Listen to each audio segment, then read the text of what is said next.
le coach, je pense, ceux qui le souhaitent. Nous, on est penché sur nos ambitions personnelles. C'est un match international où on va défendre les couleurs du pays et on va essayer encore de les défendre haut. Et on sait qu'au football, c'est en gagnant des matchs. Donc, on va dire, quel que soit le match qu'on a à jouer dans une compétition ou même en match amical, on se doit d'aller chercher le résultat avec nos forces et nos faiblesses du moment et puis d'essayer de s'améliorer. Après, je le rejoins quand il dit que pour nous, on est parti sur, on le sait, on est parti sur une ligne de 48 équipes en phase de qualification. À un moment donné, on était même presque 48e parce qu'on avait perdu nos 2 premiers matchs de qualification. Et puis au final, on arrive dans les 4 premiers, sur tout le continent. Donc nous, on est forcément déjà content de ce qu'on a fait, mais on a tellement bien vécu ces moments-là qu'on a envie de partir sur une note positive. Et c'est en gagnant le match, et qui plus est un match qui peut nous apporter une médaille, ça vaudra dire qu'on a bien su tirer tout parti de notre effectif et il faudra féliciter les joueurs qui sont les acteurs premiers de cette réussite. Effectivement, donc en français, j'ai dit qu'on avait joué en match amical, on avait effectivement perdu 1-0, ça arrivait après le match de qualification contre le Soudan. On avait donné ce match-là pour changer la quasi-totalité de l'effectif et voir des joueurs en situation. Donc voilà. Et puis après, le match de demain, c'est un match où à quoi s'attendre, on ne le sait pas vraiment, parce que je pense que les 2 équipes vont faire aussi peut-être tourner leur effectif pour amener de la fraîcheur mentale et physique, et pouvoir encore voir certains joueurs en situation internationale. En tout cas, ça sera notre cas. Donc, bon, l'organisation, on la connaît de l'Afrique du Sud. Ils ont changé leur organisation contre le Nigeria, mais c'est une équipe qui joue souvent en 4-4-2 ou en 4-2-3-1.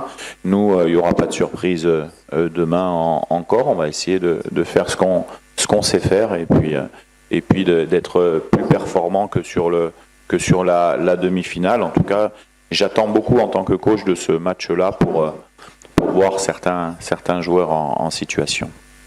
I said before. J'ai parlé de cela tantôt. J'ai dit que tous les matchs sont importants pour tous les Congolais, toutes les Congolaises. Et les fans du football au Congo en RDC sont vraiment fous amoureux de l'équipe nationale. Nous le savons. Et les joueurs savent que quand ils sont sur le terrain, ils doivent donner tout et ne jamais abandonner pour eux. Non, sur nos... En fait, c'est vrai, parce qu'on a fait rentrer des joueurs à profil offensif, mais en fait... La lecture tactique, elle doit se faire sur les animations. L'animation qu'on a mis à la fin de la Côte d'Ivoire, où effectivement, c'était un peu plus de potentiel offensif pour pouvoir revenir au score. Donc, on sera toujours les mêmes demain sur... le système de jeu est un système de jeu, mais on ne peut pas forcément dévoiler ce qu'est notre principe de jeu, mais vous pouvez le voir au fur et à mesure des matchs. On a une animation qui est offensive, effectivement, à une pointe avec un 10, mais après on se déséquilibre différemment en fonction de ce qu'on veut faire, de nos animations, de nos systèmes de relance à 3, à 2, des fois à 4 aussi. Voilà, votre question, c'était plutôt de savoir si on va aligner 2 attaquants ou pas. Voilà, il faudra attendre demain pour le savoir. Oui. Vous savez, c'est 7 matchs dans cette compétition.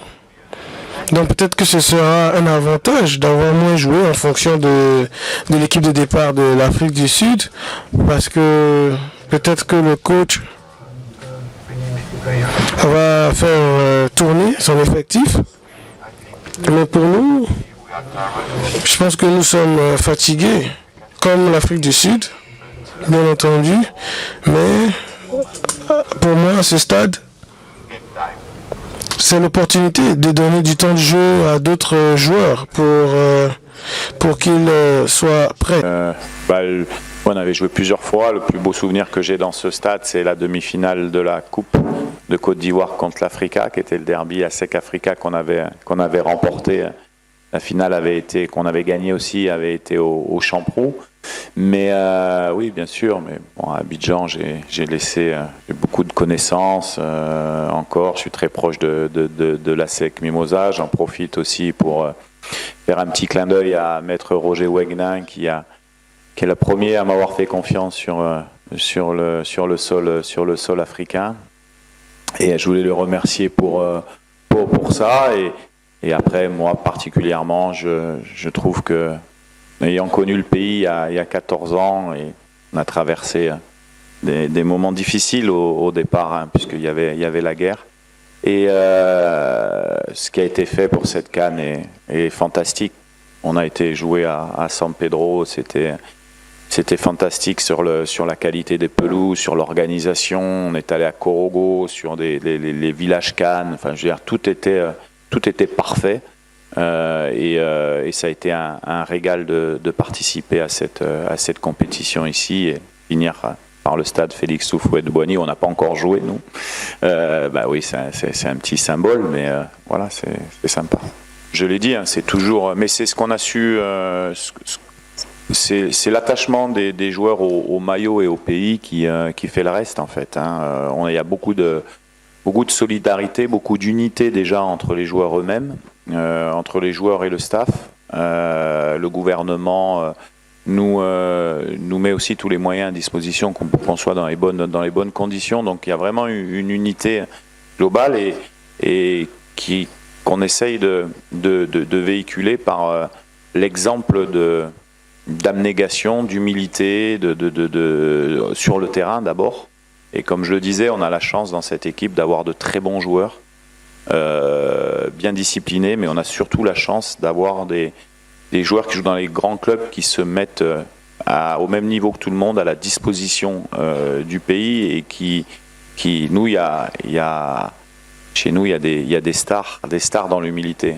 Et c'est ce qui nous fait avancer. Vraiment, c'est ce qui nous fait avancer. C'est l'exemple qu'on donne sur le terrain et qu'on veut communier aussi avec les populations qui se retrouvent dans cette abnégation-là et dans cette défense du drapeau. Et c'est pour ça qu'il y a eu cette pensée qui fait que par rapport aux gens, par rapport aux victimes, par rapport aux gens qui souffrent, dans le Congo et particulièrement à l'Est, voilà, il fallait qu'il y ait une communion et ça a été fait sur la demi-finale. Il y aura le temps du bilan, qui est pas encore, c'est pas encore ce temps-là. On a un match demain, mais forcément on a des premiers éléments de réponse. Nous, on pense que on a tiré tout le monde à 100% de nos possibilités. Sincèrement, on a vu que sur le match de la demi-finale, on a eu des situations de Théo, on a eu ce but refusé aussi. Il y a eu des éléments qui auraient pu tourner en notre faveur. Donc je pense encore qu'on a une marge de progression, mais ça je l'avais dit avant. Mais elle doit s'appuyer sur une base. Et où je suis content, moi, en tant que technicien, c'est que sur l'ensemble des matchs qu'on a fait, c'est-à-dire sur les 6 matchs, on a joué sur la même base et on n'a pas ces problèmes, on va dire. Alors, on a toujours des problèmes à gérer, que ce soit tactique, mais on n'a pas le gros du travail a été fait sur l'année où les gens, et je l'ai dit, moi ça me dérange pas que les gens sachent comment notre équipe joue. C'est pas très grave, ça veut dire qu'on a une identité de jeu, ça veut dire que ça va nous pousser encore à améliorer certains domaines pour surprendre. Mais bien sûr qu'on est perfectible, c'est une évidence, heureusement. Et cette marche de demi-finale, finale qu'on n'a pas passée, elle doit nous encourager à se remettre au travail et puis à être performants sur les prochains matchs. Moi, j'ai plutôt une réflexion collective, hein, c'est-à-dire c'est pareil, on peut interpréter toujours dans les deux sens. Alors, au niveau médias et journalistes, on est toujours dans un premier sens, mais vous auriez pu poser la question différemment en disant que nos attaquants n'ont pas marqué, mais qu'ils ont participé grandement au fait que l'équipe soit arrivée en demi-finale. Bien sûr, peut-être qu'on ne sait pas ce qui serait passé si un de nos attaquants aurait marqué en phase de groupe. Peut-être on aurait été éliminé en huitième de finale. Et, on ne sait pas en fait. La réalité, c'est que collectivement, on a atteint un truc. Par contre, on peut effectivement se dire qu'on a encore une marge de progression, comme je l'ai dit. Et bien sûr que j'aurais préféré que sur la demi-finale, un attaquant marque pour nous faire basculer en finale, ce qui a été le cas en fait, hein, mais sur un but refusé, puisque c'est Cédric qui met le but quand c'est refusé. Donc on peut pas interpréter ça sur l'aspect individuel de la chose, parce que sinon on peut aussi réinterpréter l'erreur qu'on fait contre la Zambie, et puis ainsi de suite et ainsi de suite. Il y a une réalité. La réalité, c'est qu'on a été en demi-finale sans que nos attaquants ont marqué. Ça, c'est la réalité. Et ça, nous, on doit l'analyser pour voir comment on fait progresser cela. C'est une certitude. Parce que le rôle, c'est quand même de la ligne offensive d'apporter une chose. Mais il y a des buts où, dans des séquences de passes, ils ont été là. Hein, donc, ils sont aussi importants. Maintenant, c'est comme ça. Et comme je le disais, ça fait partie, forcément, pour un technicien, d'une réflexion et puis d'une piste de réflexion pour améliorer, parce que de toute manière, on a encore des domaines où on doit s'améliorer, et ça, c'en est un. Forcément, c'est un goût d'inachevé, mais le goût de la satisfaction d'avoir pu amener et d'optimiser toutes nos forces pour arriver en demi-finale, c'est aussi une satisfaction. Maintenant, le match s'est pas joué à grand-chose quand même si la Côte d'Ivoire a fait une bonne deuxième mi-temps. Donc oui, on a ce regret-là. On n'aurait pas de regret si on avait perdu sur un score large. Mais là, on a un peu de regret. Mais ça doit pas. Le bilan sera positif, voire très positif de toute manière, et il faudra essayer de bonifier ce qu'on a fait pour encore améliorer le futur de la sélection. Et Dylan peut le dire, dès que les joueurs arrivent, et notamment les joueurs, ils reçoivent l'hymne sur papier, et dans les groupes WhatsApp, oui, c'est un élément où quand on défend un pays, on doit faire l'effort de connaître. Après, chacun interprète comme il veut. Vous avez des joueurs qui chantent intérieurement, vous avez des joueurs qui... Ça dépend.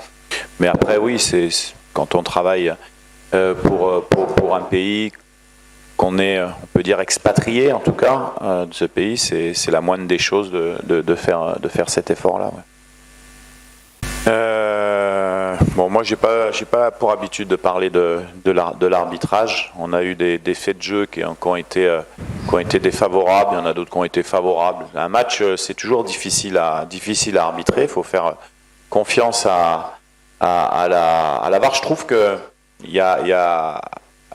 avec la VAR, il y a quand même beaucoup plus de choses qui se règlent sur le terrain que lors des phases de qualification qu'on peut avoir, soit pour la Coupe du Monde ou soit pour les qualifications de la CAN. Ce serait très bien qu'on puisse avoir la VAR dans tous ces matchs-là. Ça doit être important, parce que effectivement, j'ai pas grand-chose à dire sur l'arbitrage pendant la CAN, mais lors des phases de qualification, on pourrait dire un peu plus. تابعوا تغطية خاصة لكأس إفريقيا عبر حسابات المرمى سبور.